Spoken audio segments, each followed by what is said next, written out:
Hey everyone, and welcome to another episode of From No Crypto to No Crypto. I'm your host, the Crypto Coach, Blockchain Wayne. Today we're joined by Hayk. Hayk is a crypto advocate. He has a long history in the space, runs a podcast called the Introduction Call Podcast. So we'll get into all that later. But Hayk, first and foremost, thanks for joining us today. Thank you for having me. Absolutely. It's a pleasure to have you on. We had a great time talking in Dubai when we met during the Token 2049 events. And I wanted to bring you on because you've got a rich history, and it seems like around building community. Is that correct? Yeah, you could say so. Awesome, man. So let's dive into that. Can you tell us a little bit about your, before we jump into like your crypto Web3 journey, tell us a little bit about your background. Sure. So thank you for having me once again. And everything started when I discovered parkour. I've been jumping around, we've been doing sports outside, and the best part about parkour is when you film it. When you film it, take pictures and stuff.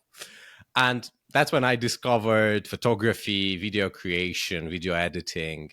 And I just went on that route, and we've joined the Federation of Street Workout and Calisthenics, where we joined the management team. And the main goal was to spread healthy lifestyle in Armenia. And we've been doing that by building workout parks throughout the whole country. We've already done around 100 throughout the whole place. And for you to imagine, Armenia is a pretty small country, only 30,000 square kilometers. Oh, wow. And so 100 parks around that territory is pretty good. And that's where I started exploring like photography more deeper, video, event management, graphic design. And I started doing graphic design as a freelancer. And so it all evolved, like started from this marketing, at different directions in marketing. And it was simultaneously a learning curve, a working curve. And like I've been building this portfolio of different skills like this. Then event management turned into project management for universities. We've been doing projects intra-universities with international universities, educational, cultural, sports, and all together while I was doing photography and graphic design as a freelancer. Then in Armenia, we have something like a mandatory military service. So it takes up to 2 years. And it's not like you can't really escape it, right? Right, yeah, that's what I've heard. Yeah. But for me, it was a really interesting experience because I had the chance to take everything I've learned in event management, project management, even photography, and use it in the military. It was a wild ride, which led me to project management after I returned. So I entered project management in IT, and I started working with different startups. And that was 2021, October, when I bought my first NFT. So I started learning about NFTs before that. And as I was interested in marketing and stuff, in the end of 2020, I saw Gary Vaynerchuk talk about this strange word, like 3-letter word called NFT, which I didn't understand anything at that point about. And then I guess apes is what made me go deeper to understand why things work the way they do. And that's basically the pre-NFT era. Gotcha.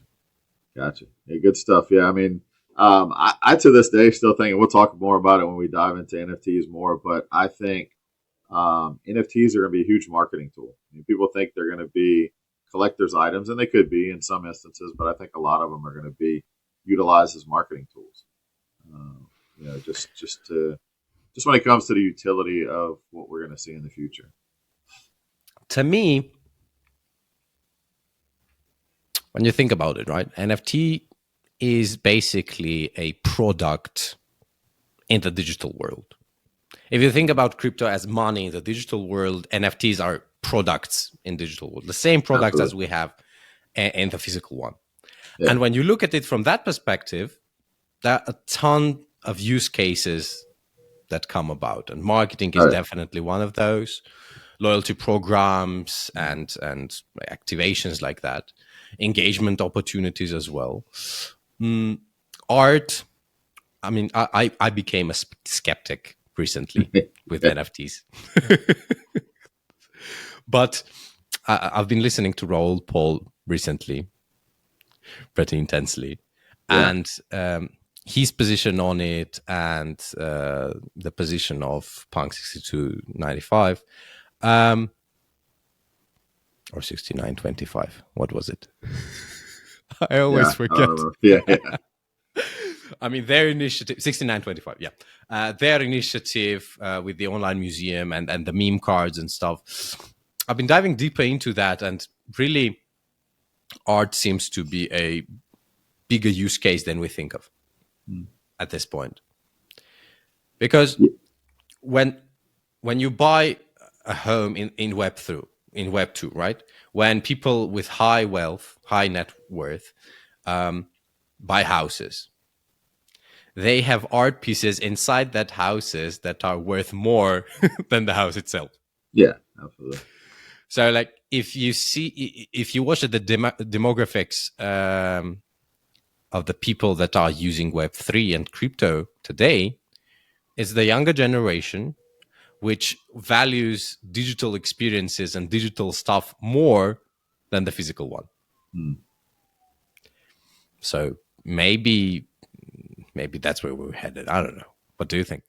Yeah, I mean, there's legitimate and there's stuff that's not legitimate. The digital art is no different than physical art. So when I dove into the physical art world just to kind of see how that industry has played out, there's true art pieces that are very valuable, and there's other art pieces that the wealthy just use to either launder money, avoid taxes, and so it's just there's a bit of all of that in the digital space too.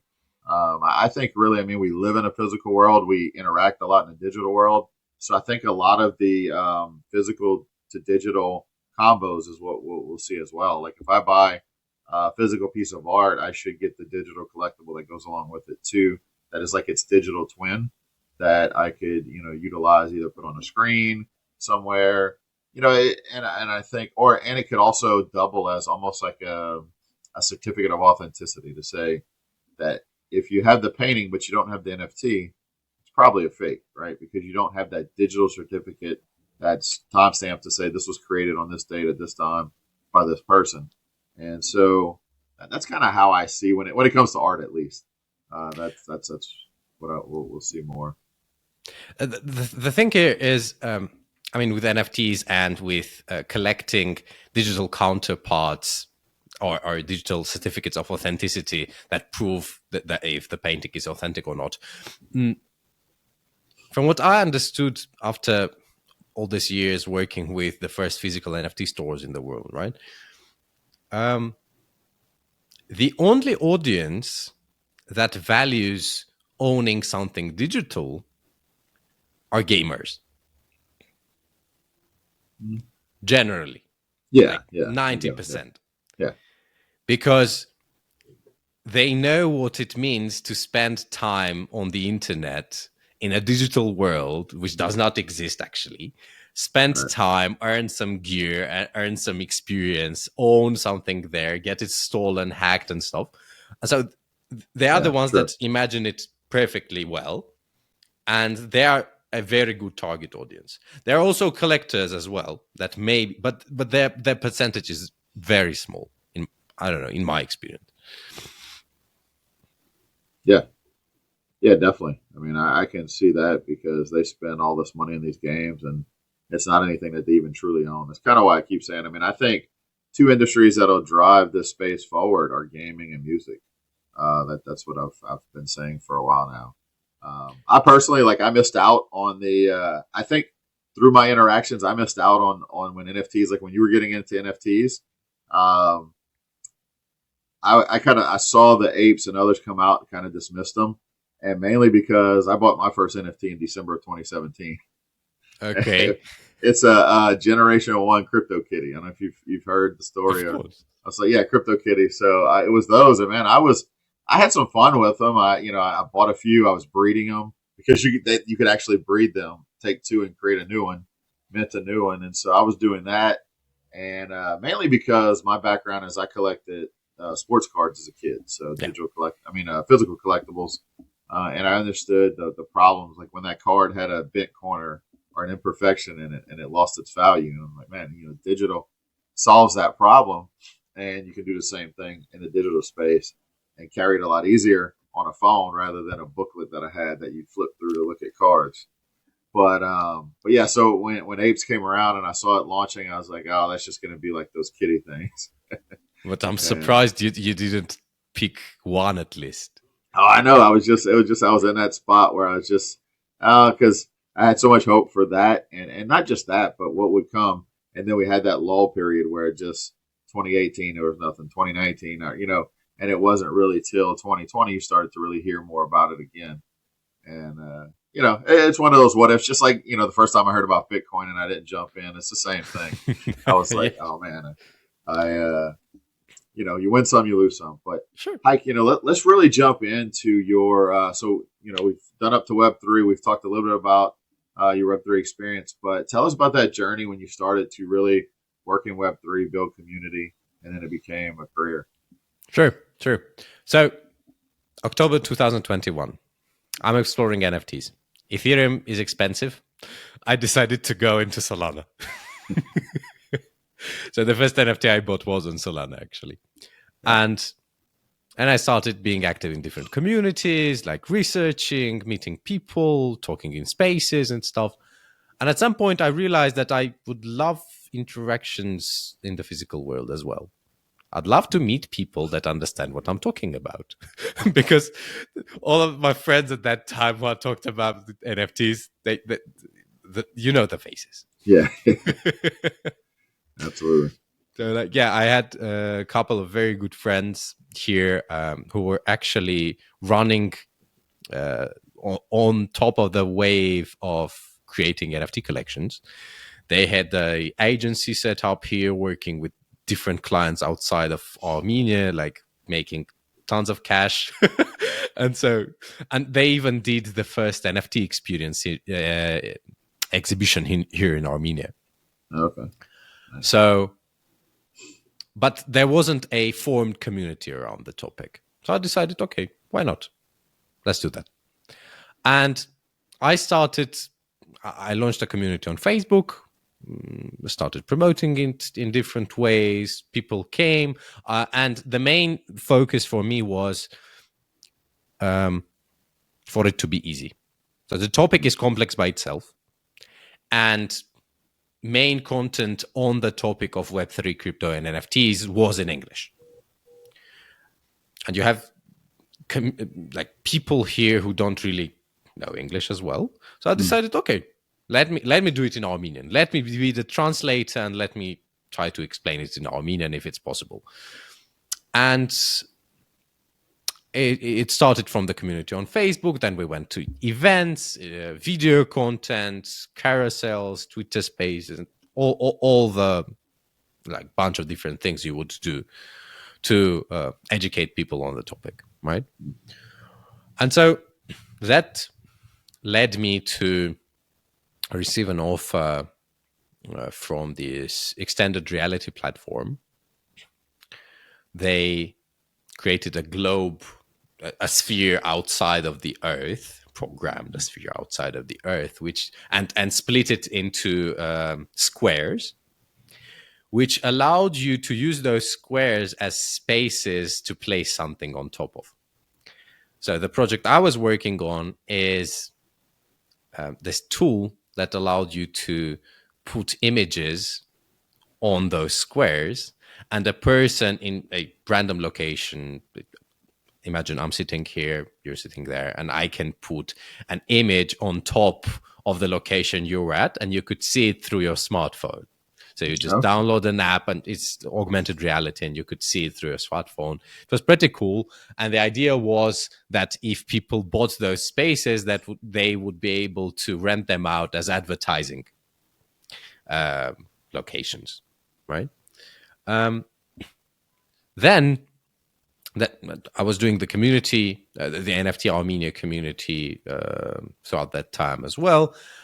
I got separate offers from several NFT communities to manage theirs. I was just participating. They just randomly popped into my DMs like, okay, you're doing this anyway. Let us at least pay you.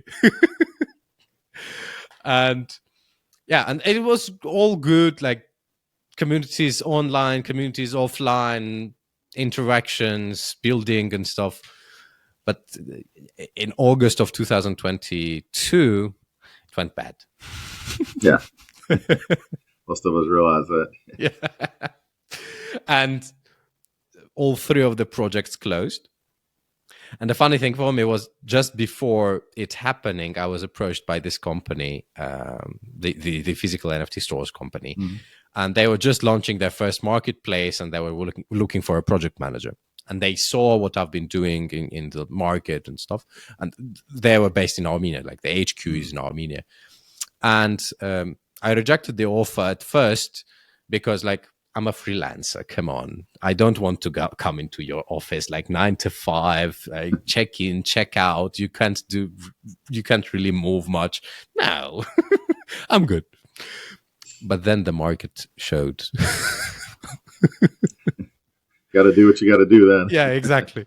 Yeah. And so, yeah, I reached out to them, asked if anything was left, and they had a Discord manager position. So I joined them.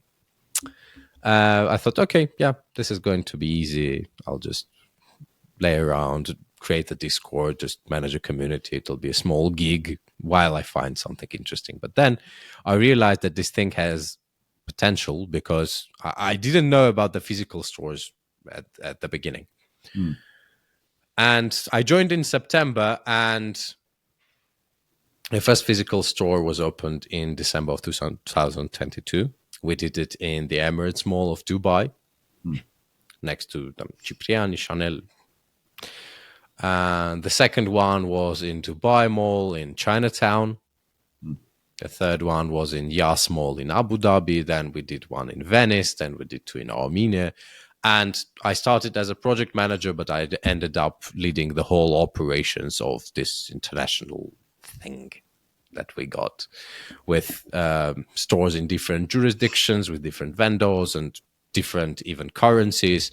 So we've launched a fiat NFT marketplace in Armenia, which is crazy because, like, there's no, in Armenia back in the day when we were doing this, the funny thing was that you couldn't find the word marketplace in any regulation. There was no such thing as an online marketplace, and you definitely couldn't find crypto. So that was a challenge that I'm very proud of solving. And yeah, it lasted for 3 years, and I left in the beginning of March this year. And I decided, okay, I want to do a podcast. And the idea of the podcast came just because of the simple fact that I love connecting with people. I love exploring. I love listening to their stories. I love assisting with, if I have any ideas about what they do, like assisting with that sort of things. And yeah, I decided to launch a podcast where I invite people to tell me who they are, what they do, and who they want to connect with in under 2 minutes. That's basically the tagline. There you go. Yeah. And now, besides the podcast, I'm trying to learn how to trade. Oh, that is an emotional roller coaster, man. It always seems easy looking at it. It seems easier looking at it than when you actually have money in the trade, right? I can paper trade all day and do really well. Once you put that real money in the trade, it's a journey. That's for sure. It is. I tried copy trading yesterday. I found a wallet on Solana that does meme coins and stuff. I thought, okay, yeah, I'm probably the wisest one here. Yeah. No. Turns out I lost all the deposit. So that'll happen. Hey, that's part of the learning journey is losing that. There's I love to. I don't have time to day trade like I used to. but I do still like to do some swing trades on certain positions. But when it comes to meme coins, right, I do need a little bit of that DGen outlet to where I can trade a little bit. And came across a project recently called Political Pump that I actually know one of the guys behind it, and it's a unique concept, but it's all a test. They're launching these political and historical figures as meme coins, but it's like a micro cap. Like you know when it's going to launch. There's no team allocation. There's only a 5,000 supply, and yeah, so it's almost like some of them become like collector's items, and so made a few Solana, lost a few Solana in it, but it kind of satisfies that urge I have to gamble a little bit in the market. So yeah, that was one that was unlike not knowing when something's going to launch or when it's going to drop. It's like they have a countdown, and I forgot. It's like every 5 or 6 days, I think they drop a new token. It's interesting that they decided to do tokens instead of NFTs. Yeah, and well, it's funny. Yeah, so there's only 5,000. There's trading. There's even a spot where you can bet on the index. Like it's like in 5 minute intervals. So Okay. I can bet whether the index of all of the top five are going to go up or down in the next 5 minutes in value, and I can bet on that. So it's a little bit of fun. It's definitely not where someone's going to earn a living, but it's a fun outlet to try out. But those are the things I like. I mean, when you see what's happened with Pump.Fun and some of those others, it's like you realize 99.9% of those have been, rug pulls or something similar. And at least this one, I was like, okay, it's still very volatile. It's still very risky, but at least the team has a history. Like they're not going to rug it as soon as it launches or as soon as it has a little bit of liquidity, and everything that goes into liquidity is completely, is burned. So it at least creates more of a fair gambling opportunity. But yeah, meme coins can be risky. I think we're about to see a good point where, some altcoin positions are going to pay off really well. At least I'm optimistic on what we're seeing in the market. Yeah, I mean, I've been tracking Sui for the last couple of weeks. Oh yeah, that's definitely a good one. Real quick before we jump into anything else, I do want to back because you talked about the physical NFT stores, and that intrigues me. I've been to the one. I've been a fan of NFTs for a long time, right? Their history, their potential. I speak every year at the NFT NYC conference in New York City, and I went to the location. I've been to the physical NFT store in the Dubai Mall, the one that's in Chinatown. I think a few times already now, and I'm just curious. Like, can you explain? I mean, that concept it's wild to a lot of people because NFTs are digital, but it's very intriguing. So you kind of explain what that space is and like what's being sold in there. I mean, obviously NFTs, right? But there's more to it than that. Sure. So the initial idea was to make NFTs, like buying into NFTs, more simple. And the first space was launched in 2022 when you still had this hype, different NFTs flying around, cooking, minting, rugging, and everything. So you had many people that were interested in buying, but they didn't really know how. And the main tool that you can find in these physical stores are the NFT terminals, which is basically a kiosk that you approach. It has a LED screen. You choose an NFT of your liking. You provide your email address and you tap your card. And you get the NFT onto your account in a centralized NFT marketplace that was created based on your email. Gotcha. Which makes the process really easy for the buyer, right? Because I want this, let me pay with my card. Super easy. Yeah. And so it solved that problem, but the thing is that it's a totally different audience. So the physical NFT store, it contains physical objects that you can purchase, right? You enter a store, like with any retail, you enter, you think, okay, I see this, I like this, I want this, let me pay for this. And there you had like art pieces, sculptures, watches, and different sort of physical stuff that you could purchase, mainly art related, obviously. Yeah. But the idea was that we're not selling physical pieces, we're selling an NFT that comes with the physical thing. So Yeah. here, Gotcha. you purchase the NFT, you get a complimentary physical item. That was the main idea. And the space was a good opportunity for artists from all over the world to be showcased, like launch events, exhibitions, I don't know, art performances, stuff like that. And the one in Italy was actually one of my favorite, because the art biennale happens every 2 years in Venice. And so they have this huge warehouse next to Arsenale, a region in Venice, a military region, obviously. And you have different countries with their pavilions exhibiting their artists from all over the globe, 180, I believe, participants.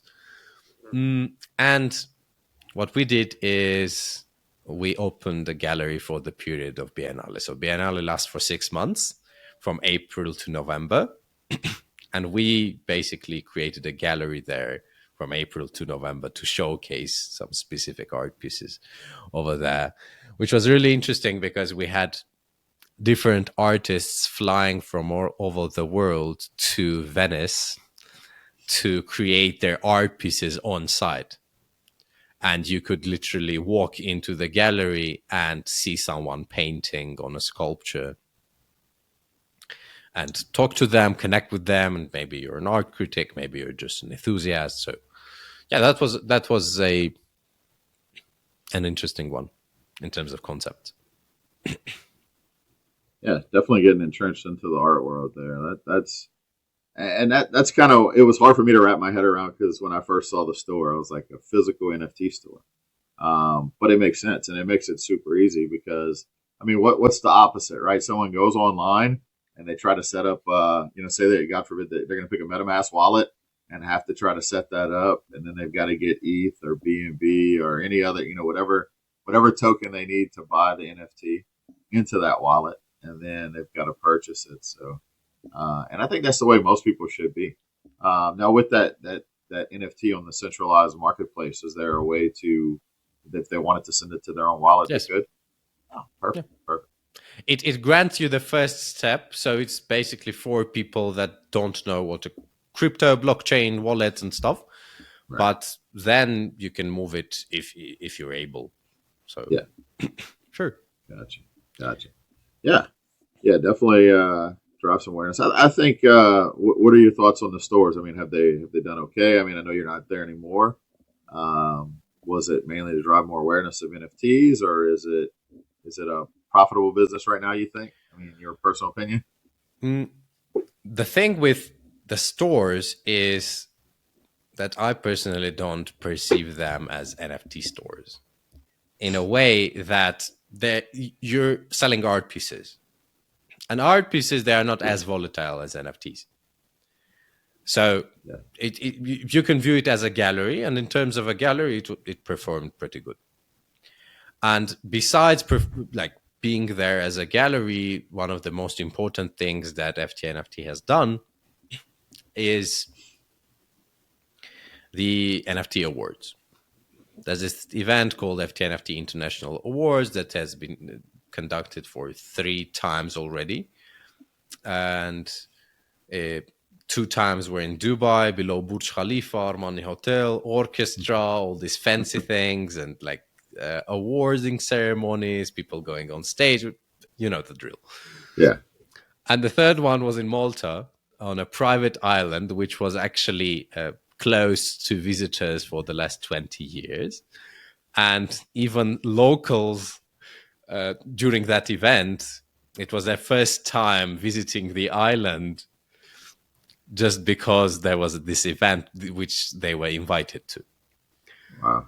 So, and what the award ceremony did is it gave a chance for different artists from all over the world to participate. It was like it was an open call. You could participate from all over the world with your pieces. There was a jury. We had people from the NFT space, like from the art space, judging and stuff. And it was a really good opportunity for those who took it, right? Because they were flown in Dubai, they were flown out to Malta, and like everything. So if they keep doing that's a really good initiative for the whole NFT art space, in my opinion. Absolutely. Yeah. Yeah, definitely. I'd love to see that those types of things get more coverage too in the media. But we know that might take a little while. Yeah, the Maltese one was marked as the Oscars of the NFT space by Cointelegraph and Decrypt. Gotcha. Yeah. Gotcha. But definitely they need more coverage. Yeah. So, Hayk, what do you see as what's next? What are the next steps in this Web3 building? When you built communities around NFTs and crypto, taught a lot of people. We've all been through the cycle. Some of us multiple cycles where you get to a point where the market just goes down. There's a lot of people that just kind of walk away, stop paying attention. But I think that attention is coming back. So what do you think's next?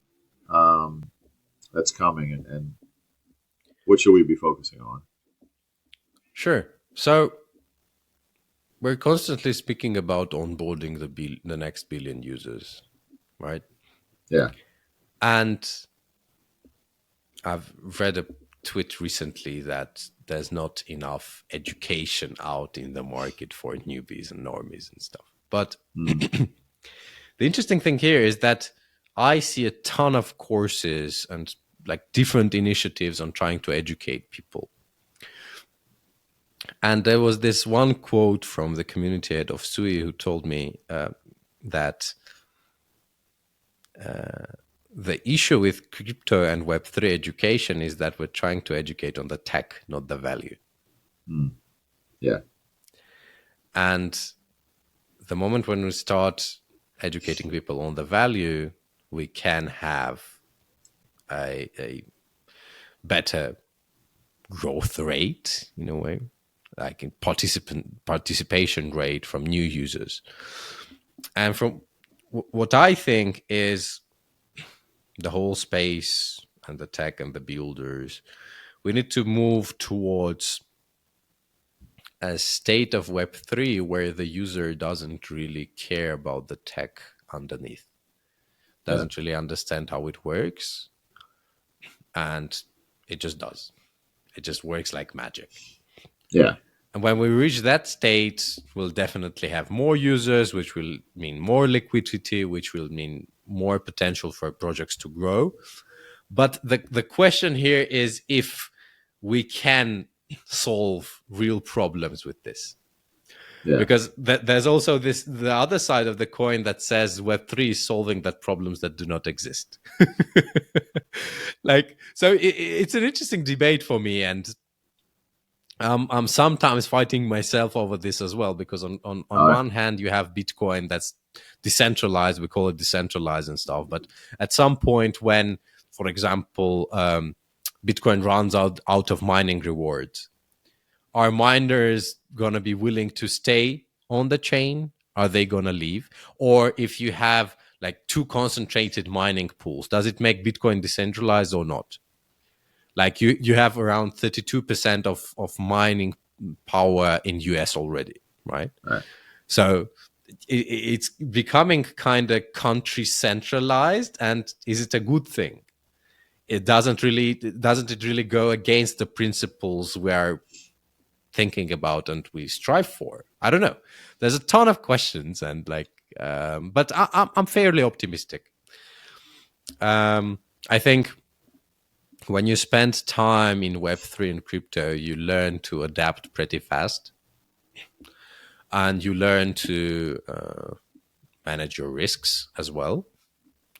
And whatever happens, you should be fine if you do those, really. Yeah. Because if it all goes to zero, although I don't believe that.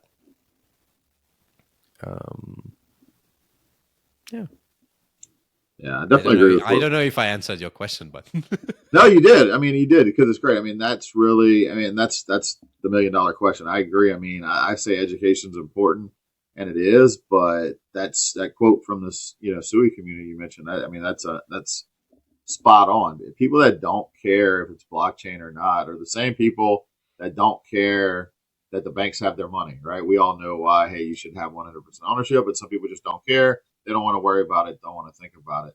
But for those people, can we get them to use this tech without them even realizing it? But then what's the value prop? Not that, oh, banks are bad. They've never had a bank go bad on their life, and maybe they haven't researched what's happened, in banks in other countries. But if it's more convenient, I think that's what we've got to show is how can we make this easier on you, more convenient, and that's a lot of what crypto Web3 is missing. Is what does this solve? Not just, ooh, look, I can connect to my wallet, right? Yeah. Or I own it 100%, but then I interact. I don't understand what I'm doing. I interact with a malicious token that showed up in my wallet, and now all my funds are gone. And I'm like, well, my bank never did that to me. I'm going back there.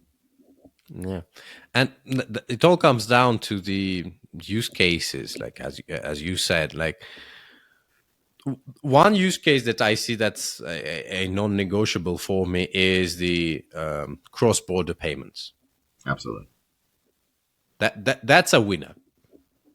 But you mainly do it in stables, or okay, maybe some other currencies. But from what I understand, doing it in stables, it's easier to calculate and fairly better.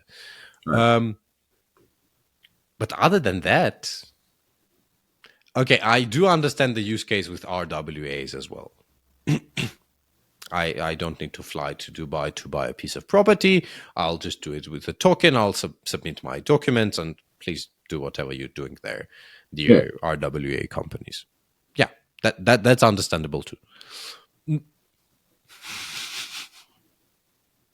Investments, well, I mean, you can, but you need to be pretty knowledgeable to be able to invest profitably here, right? Yeah. So, I don't know. Any use cases you think of?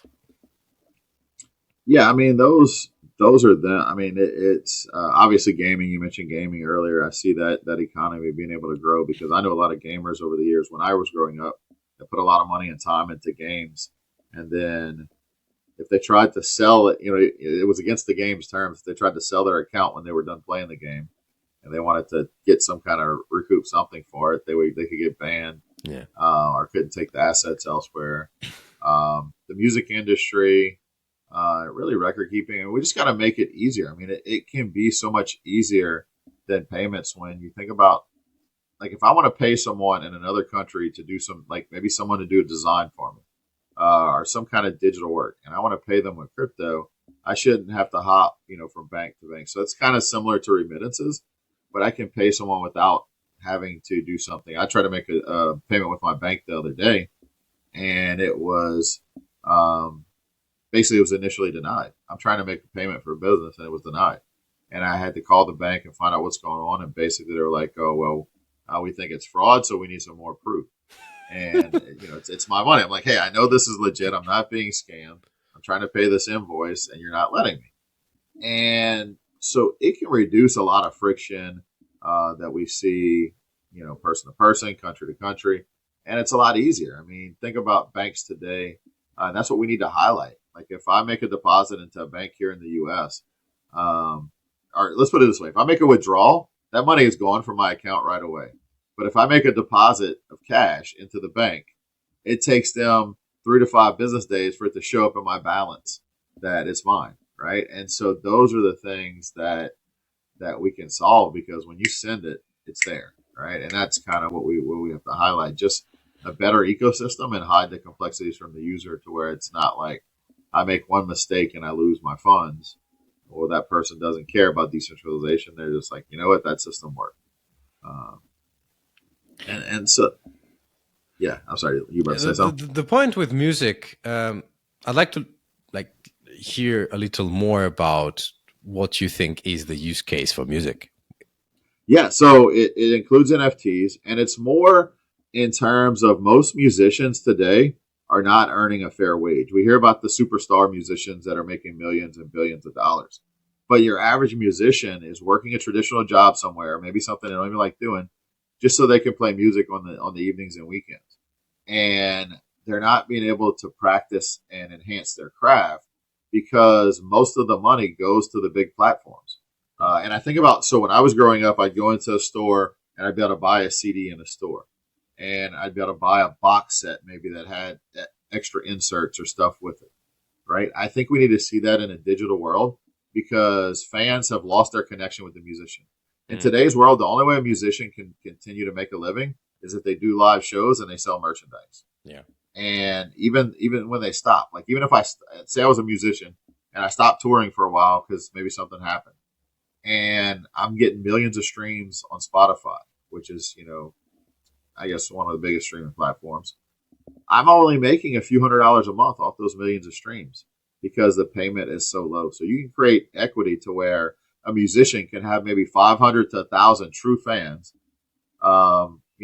release an NFT mainly for distribution outside of having to pay a record label and a manager and all these other people to basically just, it's kind of like a gateway. Like they're just gatekeepers that allow you to get access to certain things. And Web3 solves that to where I can release a few things each month or even have like a membership club that's NFTs where I'll drop an unreleased track or behind the scenes footage or other things as NFTs to my fans' wallets. And if I charge each of those person like $10 a month, either per product or per month, then I'm making $10,000 a month in revenue, and I can work on my music. Like I'm earning enough to where I can sustain instead of music's my passion, but I gotta drive this truck during the week just to pay the bills. And so that's kind of where I see it. It's more on it benefits the musician, and I think we'll see a lot better music come out when it's more democratized than right now. There's only a few gatekeepers, and even the musicians that sell out to record labels, they don't own their songs. There was actually a case. This was a few years ago. Jason Derulo, a musician, he's a famous musician. He made an NFT of one of his songs, and before he could even sell it, he got notice he had to take it down. Why? Because he didn't own that song. Yeah. He wrote the song, he performed the song, everybody knew it as his song, but legally he didn't own it. The record label owned it. And so I think that's kind of what I see is that thing to where you can imagine getting digital box sets from your favorite musician or a musician you follow to where you can get it could be a poster, right? I used to get a poster in some of those box sets, but this is a digital poster, right? And so there's so much you can do with that I really think it can solve. And when I go to music conferences, which I do, there's one in New Orleans every year right close to me. That's what I hear a lot is there's a lot of musicians are not happy about what they're making. And if you saw, Snoop Dogg did a big NFT drop with Gala a few years ago, and it was mainly because it's not that he was a big fan of NFTs at first. He was pissed off because he had created this global brand, and he realized when he wanted to tour less that if he stopped touring and selling merch, that he wasn't going to be making the income that he was used to having coming in, and he didn't really even own his own music. And so that's when he bought the label, and then he started to do a drop with Gala, and he did some cool things with that to where he did a drop, and if you bought every like one of each kind of his drop, it was only a handful of people that did that bought everything. They got invited to a barbecue at his house that was sponsored by Gala, right? And so you can create those experiences too with that. Not to mention also tickets, because in the U.S. at least, Ticketmaster has a monopoly on the event ticketing space, and you pay I may buy a $50 ticket to go to a concert and then pay $75 in fees and other stuff to Ticketmaster. It's Really? ridiculous to where your NFT can be your ticket. I can get an NFT ticket that I scan at the door, but then afterwards it stays in my digital wallet as a collectible to where I can look back 20 years from now and say, hey, I attended that concert. I think the main issue with music NFTs is probably where they're streamed at. So I buy an NFT with the example that you had. When you buy a CD, you also buy a box with it, right? Back Yeah. at the time. Yeah. And you could buy a bundle, which would include both the CD and the poster and maybe some other perks. But you're playing the CD inside of your player and stuff, right? That belongs to you. And now when you buy an NFT, I'm wondering, I'm not really sure about it, but when you buy an NFT, you need to stream it anywhere that you're used to. Right. So like I can buy an NFT from Snoop, for example, and I can play the music inside the NFT page, but can't really download it. I can't really stream it on Spotify or somewhere else. Isn't probably that an issue when it comes down to like music NFTs getting more popular? Yeah, I mean, obviously you have to solve the player issue because I mean most devices are designed to where if you open that NFT, you can hit play on it. But yeah, most people would probably want it in somewhat of a playlist, and that's something I'm sure somebody's solving that Hmm. to where you could play it, even download it. You know, you could download it just like people can pirate a song and download it, but do they truly own like the original? And so this is kind of gives you like a true ownership of the asset. You can listen to it anywhere. You still listen to it on Spotify if it's on Spotify too, right? But Exactly. you own one of the scarce collectibles that's tied to it as well. So it's kind of not completely clear, Yep. but I think I definitely see potential there. Mm.